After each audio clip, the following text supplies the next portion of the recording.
What event in your life still f's with you to this day? There was a girl next door to my grandparents' house that I had the biggest crush on. Her name was Becca. We had known each other from the time I was really little. We were both coming into the ages of liking the opposite sex at the same time, and we had similar troubled childhoods. Becca lived with her grandparents, too. Somewhere after holding hands, but before a first kiss, Becca gave me a ring. She borrowed it from her grandpa and needed it back the next day. I was on cloud 9.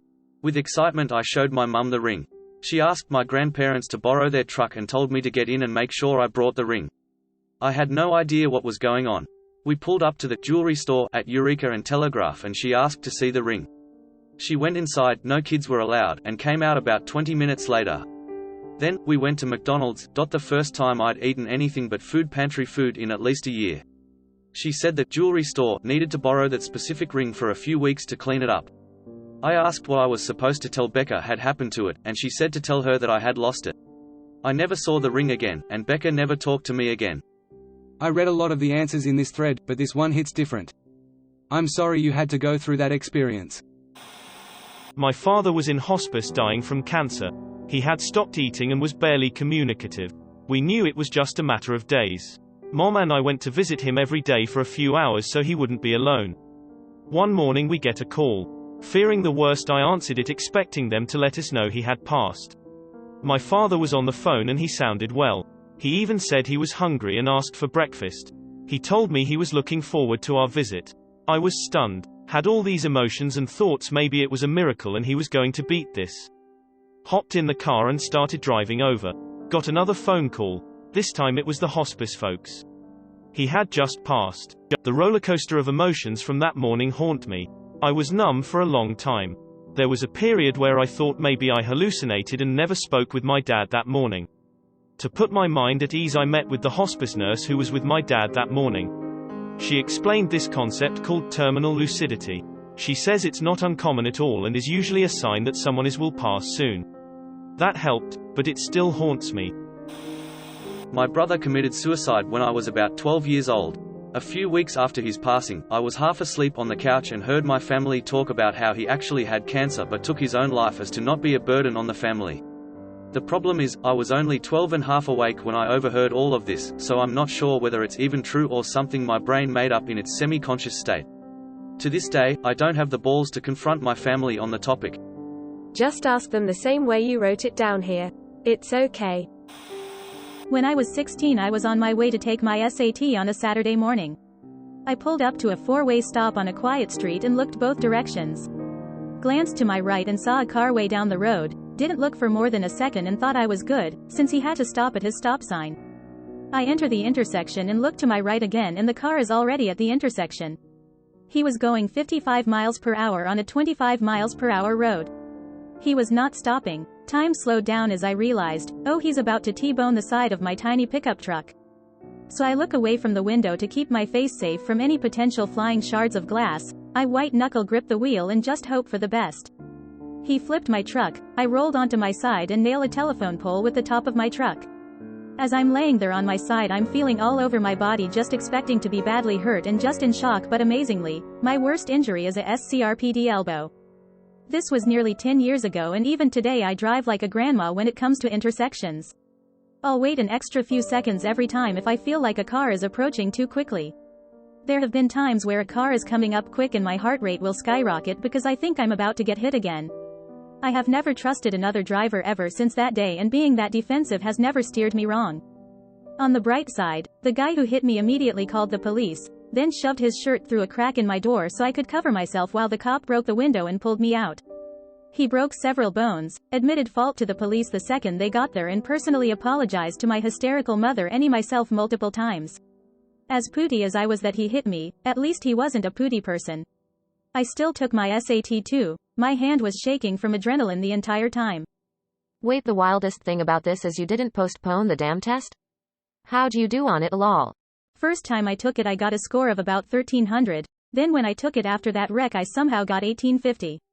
No idea how, because I didn't remember anything on the test later that day. After that I would tell people, my advice for a good score is to get in a traumatic car wreck right before. The adrenaline gets your brain juices flowing real well. But in hindsight I should have gone home, but no one thinks 100% clearly after something like that, lol. Having to make the decision to take my mother off of a ventilator. Making the decision to end her life. I tell myself that it was the right thing to do. I have no doubt her quality of life would have been non-existent. However, no amount of rationalizing can make me feel okay as a daughter. My mom died about 20 years ago when I was 9, and still today I can't get over her death. I would wish seeing her in the crowd on the streets and that it was all just a prank. My dad's stroke 3 years ago. He has aphasia as a result. Basically his speech is 95% F-ed up. He says apple when he means garbage, basement when he means garden. He's only called me my mom's name since the stroke. In his head though, the comprehension and knowledge are all there. He sounds like he's saying the right words, but only to himself. It's very frustrating. Same thing with writing, he'll write all the wrong letters but it will look right only to him. He's still here, which is amazing, but he's completely changed now that he can almost never be understood verbally. Life has completely changed overnight for him and living with him. Now he doesn't talk much. He's really depressed, but what therapy can you get for someone who is non-verbal? We used to have deep conversations, now it sometimes takes 30+ minutes to understand a single thought of his. The F-ed up part is he's still aware of all the right words, etc. in his head. It's just stuck there, no way to get out. Edit. Clarity in first sentence rephrasing dad's stroke as an event that's still effing with me due to the circumstances it has changed. Edit 2. I want to thank everyone sincerely for all of your suggestions. I am so touched. Trust me when I say, we've tried almost all of them. Picture and word flashcards, a communication board, a communication binder, an erasable tablet where we write suggestions for him. Last year I even programmed a communication tablet called Lingraphica that held hundreds of words, phrases, emotions, places, people, chores, things, etc. He is older, turning 76, and just didn't really take to any of it. We have exhausted research and speech therapy. He has an app he uses on his iPad to practice speech, cactus therapy, and another one I don't remember, but unfortunately, he is not progressing due to his age. Next I will try simple sign language. It will take time for me to learn a bit and teach him. I hope he takes to it. Edit 3. This got big. I am in tears waking up this morning to all the love and suggestions and kind Redditors reaching out. I will get back to you all in time. Dad's overall speech rehab has felt so hopeless, but you are all giving me hope.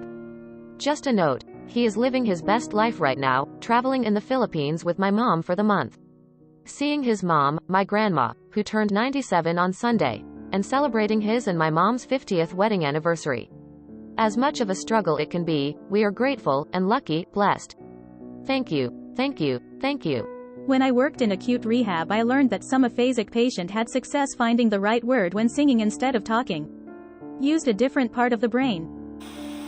The drunk driver that hit my bio mother, causing her a TBI, traumatic brain injury, which resulted in me being put up for adoption. Also reconnecting with bio family at 21 and getting to learn everyone's name and parents BC they are strangers to me. Corrected for clarity. Edit. I didn't expect this amount of kind, encouraging feedback. Thank you everyone for reaching out to me to make sure I'm doing okay. The morning my husband died. It's been almost 3 years. Effing sucks. In 3 weeks, it'll be 2 years for me. She collapsed and died instantly in the shower one morning. I find myself dividing my life between back when Lisa was alive and since she died. As of last weekend, I've started giving her clothes to Goodwill. I think the worst part is all the 20 years worth of little inside jokes between us now only exist in my mind. When I die, they'll be gone forever. Those little memories only the two of us knew about and joked about privately, that would be meaningless to outsiders. That's something the happily married probably take for granted, and won't grasp until they go through it themselves. Robin Williams had a scene about this in Good Will Hunting that I now find more heartbreaking than the "it's not your fault" scene. The Reddit community of our widowers can help in this regard. My best friend lied about having cancer and that he was dying, basically lying on his deathbed, hospitalized for almost 2 weeks. He took it so far that he faked phone calls from his doctors and nurses. 2 of the worst, and longest, weeks of my life, having to mentally prepare myself to lose the one person who meant the world to me, and just a few months after I lost my childhood friend. I just feel so incredibly stupid that I fell for it, and I haven't really been able to process it even though it was 2 years ago. I just can't get over it. F you, Julian. Edit. Thank you for all of your support, but please stop DMing me. I am only interested in one penis and it's none of yours, thanks. I'm 57. When I was 5, my mum shot herself. I thought I was long over it, but it came up in therapy this year, and I am not. I blamed myself for it all of my life. If only I'd been a better kid. My stepmother reinforced this by saying, "No wonder your mother killed herself." It's still an issue, though I think talking about it helped. Your stepmother is evil. What an awful thing to say to a child. No child should ever be blamed for an adult's mental illness. I'm so sorry. I know your therapist has told you, and everyone else has told you, but I want to also tell you, there is no way this was remotely your fault. Thank you for saying that. My wife and I both had both parents until her mum passed away. My father died the next day. All in all, it was a pretty crap week. Older brother committing suicide when I was 10, he was 20. I am now 42 and have lived his life twice over. It does F you up living past their age. I'm 6 years older than my older brother now, and it's sad to think about. Asking my parents to take me to the hospital, and being dismissed by them. A few years ago, I ended falling suddenly and aggressively ill with what I now know was sepsis. I thought I just had a cold, but it wasn't going away. I was more afraid with each passing day and decided to go to urgent care. The labs the techs took from me alarmed them significantly, and they urged me to go to the hospital, so whatever I had was pretty severe. I was terrified, exhausted, and nearly delirious, but couldn't drive myself to the hospital. I asked my parents to take me, and they immediately became dismissive. I was blowing things out of proportion, and they decided I should wait until the next day to see my doctor. My dad told me I could drive myself to the hospital, but he wouldn't support me doing it. I spent that night just crying and staring at the ceiling. I knew I was dying, but my parents chose to dismiss my fear and concerns. I prayed to God to let me live through the night, and asked why my parents could do something like this and still sleep at night like nothing was wrong. I wanted the pain to end, and I had to beg them to take me to the doctor the next day. At the appointment, the nurse yelled at my mum for ignoring what urgent care said the day before and for waiting to take me somewhere to be seen. I will forever be thankful to that nurse. The doctor made his diagnosis and basically said I was 1 to 2 days away from death, and I needed to be hospitalized ASAP. This kicked off a nearly 1-month hospital stay that required me to get open heart surgery because the damage had been done. While in the hospital, I asked them why they didn't believe me. Why they neglected serious health issues time and time again. This wasn't the first time they dismissed something serious, whether it be weight or broken bones. They didn't have an answer for me. I guess me nearly dying in the hospital finally made them realize their mistakes. I know they're traumatized from the ordeal, and have tried making it up to me. Sometimes I'm okay, and I can talk to them like nothing's changed, but I will never trust them again, and I don't think I can forgive them.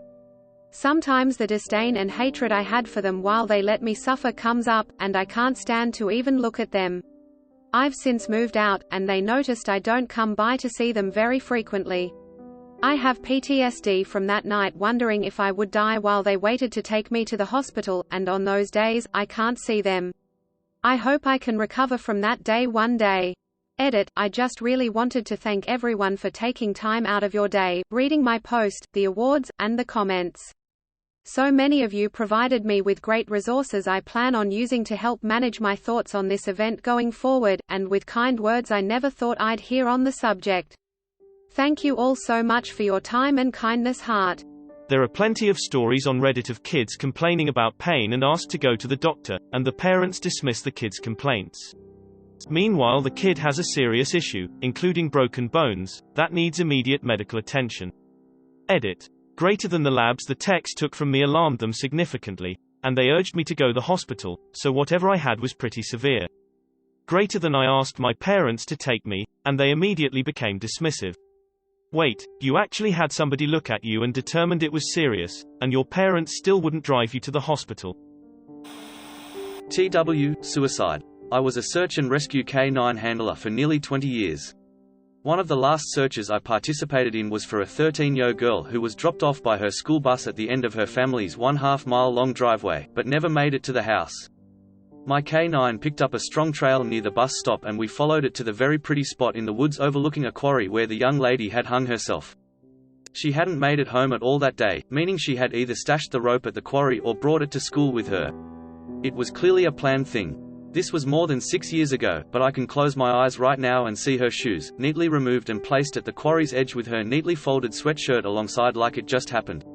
I sometimes still dream I'm running that trail. I have a little girl who's 3 now, and thinking about that day scares the poo out of me. Edit. Thanks for all the kind words. At the time I had access to peer-based critical incident stress management, and I've done the processing of the event that I need to do. It doesn't negatively affect myself or my family today, and I don't believe I would benefit from additional therapy. That said, the things you experience become a part of you, and, while you can process them, you can never get rid of them. I hope that it makes me a better father and husband. Edit number 2. For both those that appreciate me being a cop or take issue with it, I wasn't one.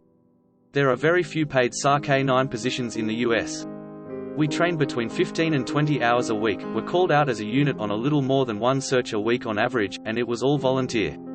My first code that I worked was a 19-year-old girl who hung herself in the bathroom of a hostel using a leather belt. She was still warm and was definitely viable. I worked the airway and I made the mistake of making deep eye contact with her body. I say body because her soul was gone. There was nothing there because she had left the earth. She was a beautiful young lady who at the time was only 4 years younger than me. It never leaves me. Her green eyes dimmed are visible when I close my eyes. I've had to respond to many codes, from infant to geriatric, and none of the memories are as vibrant as she is to me. The saddest part of the whole story is the boyfriend told us that her mother had committed suicide the night before the exact same way. I've got a few that stick with me that way, but this was definitely one of the hardest. It took me a long time to find peace again. When I was a child, I received an invitation to a birthday party. It was handwritten and given to me by the kid whose birthday it was. When I got there, he pretended not to remember inviting me and asked to see the invitation. He denied writing it in front of many of my classmates and said I invited myself. I was so upset that I wanted to leave immediately, but my mom had already left. So I explained what happened to his mom so she could maybe drop me off. Luckily his mom recognized his handwriting and was clearly angry at her son for being a bully, so she gave some lamingtons and a soda, and told me I could go play video games by myself until my mom picked me up. That was the day I discovered that none of my classmates were my friends. I still remember in grade 4, this girl invited everyone to her birthday. I didn't really know her. She was a bit of a bookworm, very smart, very loud personality who wore glasses, sat up front of class. The week of her birthday, she kept asking everyone including myself, almost every day that week, whether we'd be coming. I didn't want to have to face her at school the following Monday, so begged my dad to take me to her birthday party, which was out in a very rural part of outback Australia. When I showed up, I was the only person she invited, who made it. At first I was a little annoyed that nobody else showed up and so felt betrayed, that I'd have to face her on my own and was tempted to leave. But then I started to feel really sorry for her. The smile on her face and her family just to have someone show up to her birthday party, I'll never forget it. They made me and my dad feel really welcome. We played all kinds of card and party games, ate plenty of food and left with a lot of leftovers. After that, we became great friends, until about a year later. I left to another school in the big city. Don't know whatever happened to her after that, but hope she's out there now, doing well. Happily married and all that. Prison. I still find myself jumping at shadows even when I'm at home and the wife walks down the hall. Getting molested when I was a kid. Thought it wasn't that traumatic, that I lucked out. Now I'm almost 30 and still having a variety of issues with anything involving sex. Yeah, I feel you. Happened for a long period when I was very young. After it outstopped, I became a pre-hypersexual kid and teen. In my late teens and early 20s I struggled to figure out my sexuality. With my hypersexual childhood, combined with feeling very uncomfortable being with women but forcing myself into relationships because that's what was normal, I thought I might just be gay for a while. But turns out I don't like dudes either. Cold sweat smile. In my 30s now and have finally found peace as an asexual. Things make sense now. That said, I'm not over it. Just last night I woke up to his voice yelling at me to let him in the house. Nobody was there, of course, it was in my head. but it felt real and scared the poo out of me. Taking care of my grandmother with severe Alzheimer's while dealing with my first year of college. Thankfully, I've at least made a full recovery physically. Oof, I've been there. I took care of my grandfather who had severe dementia from ages 15 to 18 in the summers. I was lucky enough that my parents dealt with it during the school year. In my culture there is an expectation that you take care of your elders. I did it because it was my duty, but never have I felt as emotionally dead inside as when I did this. There was nothing left of the grandfather I knew, only a crass and malevolent man. At the age of 15, I had 2 metal rods and 14 steel screws surgically attached to my spine. It was a 12-level spinal fusion, which is easily the most painful experience of my life, especially considering one of the 5 IVs I had was folded over, so I didn't get morphine for the first 24 hours. At 21, I was working at a hospital when a patient began sliding off a bed. She weighed around 400 pounds and had 1 leg, and was useless to help herself. On instinct, I dove in to catch her upper body. 1 steel rod and 1 screw snapped, along with the fusion, which is now solid bone tissue. The breaks happened on 2 separate levels and left 2 sharp metal ends stabbing the tissues around my spine.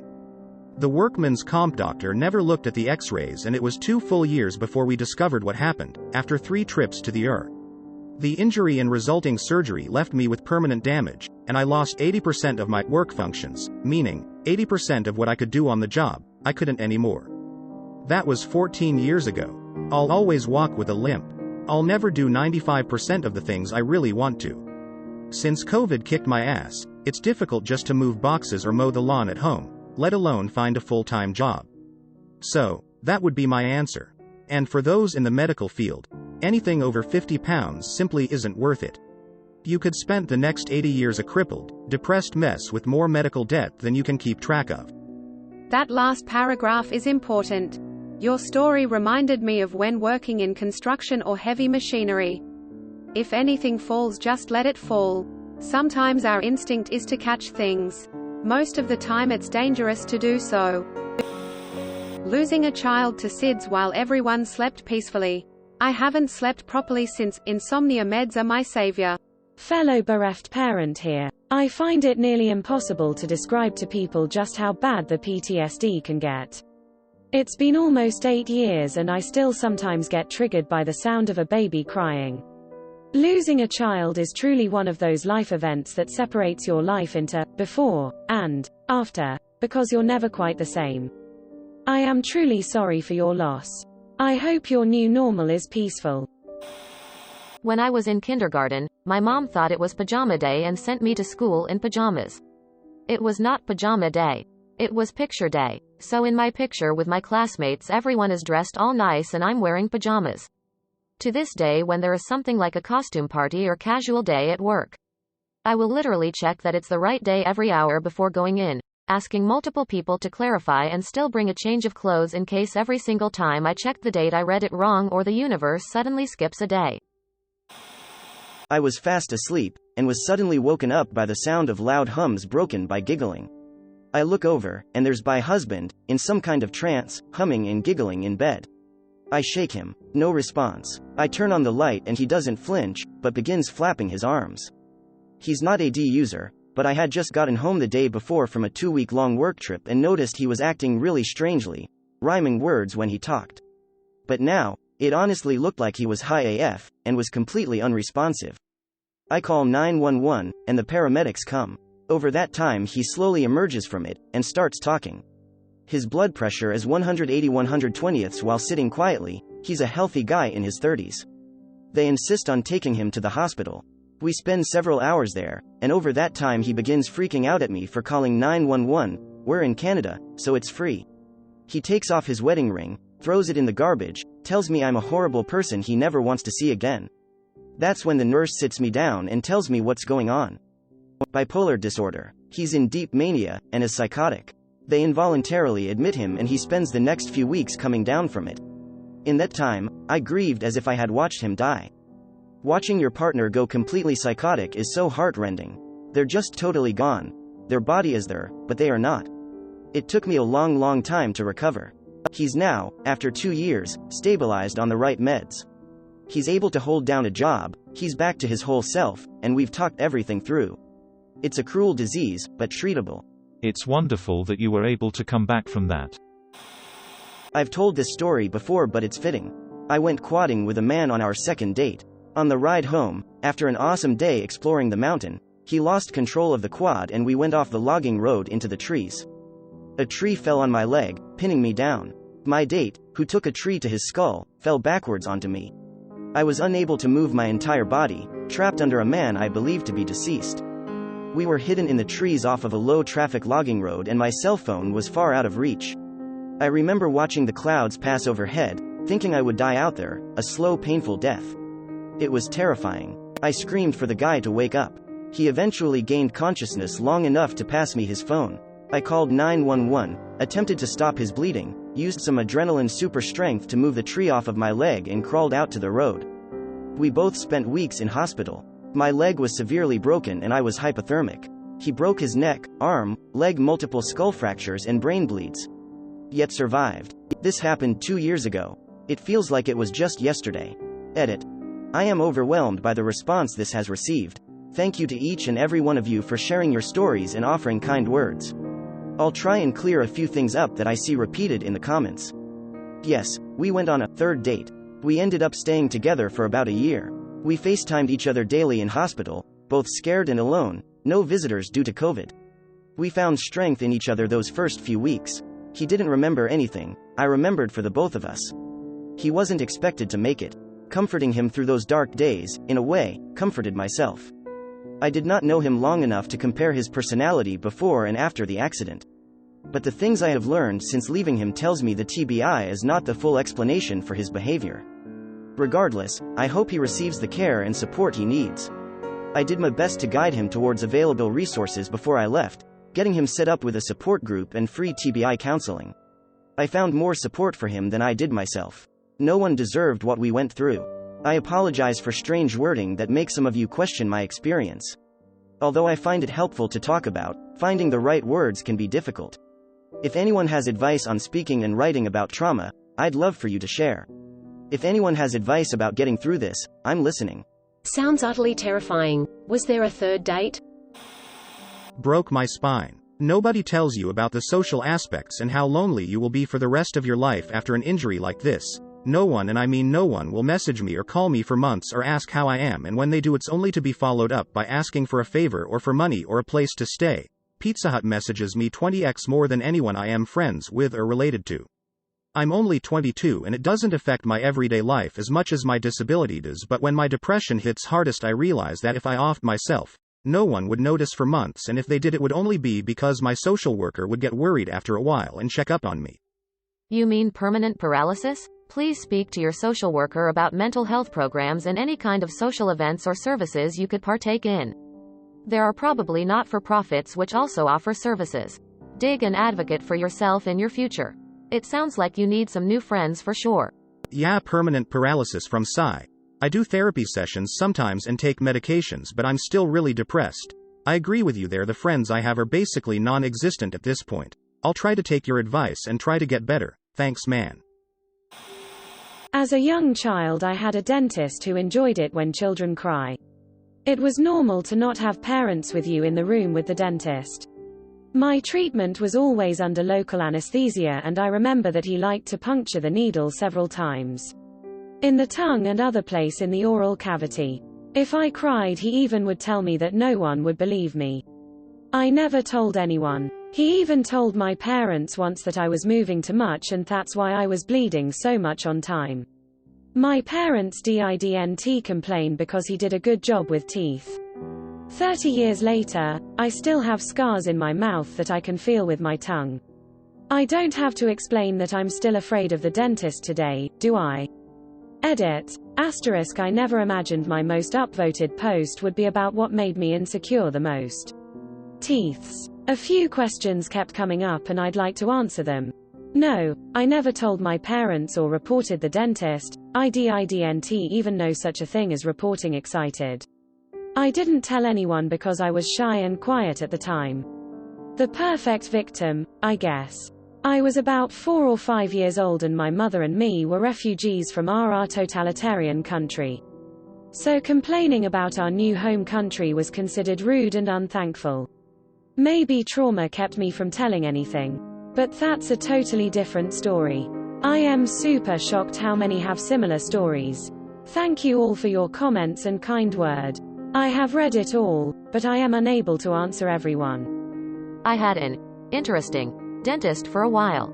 After moving from my parents to the capital to study, I started using the local dentist where I lived. He was rather cheap, but did good work. He was, however, quite brutal. I woke up one morning with painful teeth. I needed to get this looked at ASAP. I called his office. He was booked for the entire day, but I managed to beg him into an appointment, which he made available in the evening. I got in. He x-rayed my teeth, snickered, told me to sit back and open my mouth. I did. He picked up a drill, and just went for it, drilling into one of my big canines. I was paralyzed with fear waiting for pain. He gave me no injection to kill pain. No pain came. He drained the tooth for a bunch of gunk.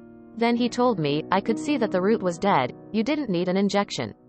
I asked something along the lines of, why didn't you tell me that before drilling? Him. What would be the fun of that? On one hand, bloody bastard. On the other hand, he worked extra in the evening for me to get relief from the pain. My ex-wife and I experienced her miscarrying. Shortly afterward, she filed for divorce. For the first 3 years post-marriage, she sent me a text message on the anniversary of her miscarriage date thanking me for the worst experience of her life and telling me how glad she was that she didn't have a baby with me. I have zero feelings for her today, but that level of cruelty still f's with me. Sometimes grief and sadness causes people to lash out at others in an effort to inflict pain. Sorry that happened to you. It wasn't fair. Agreed. We both suffered both grief and sadness through it. She chose that outlet to help her cope. I never replied to the messages, and just let her do it without recourse. Knowing my own continuing grief with it, I didn't try to even imagine what she was going through. TLDR, someone did a good job of trying to kill my dad, and a lot of people did a bad and suspicious job of trying to get us to pull the plug. Throw in a violent crime scene for color. Edited to put the summation at the top to save people time. And typos. When I was 16 I hadn't heard from my dad in longer than usual and couldn't get a hold of him. Out of the blue my uncle shows up telling my mum that my dad has had a stroke, was in a coma, and since technically she's the closest next of kin, they were divorced, she need to talk to my sister and me about making choices. Uncle was an old-school Vietnam vet, so his weird and distant demeanor wasn't immediately raising red flags. Then my dad's former roommate and friend showed up hours later with similar but slightly different details, creepily hit on my mum, and started aggressively lecturing me about doing right by my dad and letting him go peacefully. Everything was full-blown chaos and very strange. Finally get to the hospital to see my dad and he looks like he fell down not a mosh pit and stayed there for hours. Covered in bruises and cuts, fully intubated, swollen in parts of his head and face, just the works. Plus it turns out he'd been there a effing week, and no one told us. Meanwhile my uncle and aunts knew. When I started asking questions about his condition and such I was told he fell down the stairs after he had a stroke, called 911 and lost consciousness, except no one had his phone. My sister and I go to his house and manage to get in, and it was awful. There were blood streaks and spatters all up and down the staircase and at the bottom, human waste where I'm guessing my dad was laying while or after getting beat, and footprints all over that were not his. The cops were completely uninterested in treating it like a crime scene or even taking statements. Useless cops, shocking I know. Long story short, after 3 months in a coma and almost a year of rehab, my dad is mostly functional and independent. He says he only remembers bits and pieces and none of them make sense. His former roommate, who he had apparently fallen out with, never showed face again, my uncle never explained the delay in telling us, and my dad's phone never turned up. While my dad was still in a coma our house got broken into and absolutely ransacked and there were some weird incidents with cars parked near our house or driving by a lot. We lived in a putty neighborhood so it might be unrelated, but it felt different. What f'd me up most though, on top of the awful scene at my dad's place, was the secrecy and sudden urgency that everyone had pushing to take him off life support. I've never been able to trust or look at my family the same. Holy poo, they definitely tried to murder your dad. My dad died years ago. Life hasn't been the same since. You can never fully heal from something like that, but it does get better. I lost my dad about a year ago, had my first dream with him in it recently. I bawled my eyes out in my dream telling him how much I missed him. I can't ever remember crying in a dream before. Edit. I truly can't thank you all enough for the love, encouragement, and support. This was a spur-of-the-moment vent that I didn't anticipate reaching this many people, and I am so touched and blessed to have received so many compassionate, kind responses. I sincerely apologize if I did not respond to your comment, but believe me, I have read every single one, and have taken them all to heart. Many of you stressed the importance of my mom and I both getting into therapy immediately. Believe me, the importance of this is not lost on me, and it's not something I'm slacking on. She and I both, sadly, are on state poor folks insurance, Medicaid, and thus our options are very limited. We are on the waitlist for as many providers as we can be, but as you can imagine, the waitlist is long, especially coming out of the pandemic. Things like BetterHelp and Talkspace are out-of-pocket expenses we simply can't afford right now, but as soon as that changes, it is at the absolute top of the priorities list. It makes me sick that here in America, a well-off, developed country, mental health services are so abysmal, and people end up in these circumstances with nowhere to turn. It makes me sad and anxious, as I have no idea how we're both going to pull ourselves out of this mess. That in a country with so much wealth, there are little to no resources for those left behind from these types of tragedies. We are very much completely on our own. If you take anything from my story, let it be that, and advocate for better mental health services, and greater financial resources for people in these circumstances. Thank you guys, again less than 3. //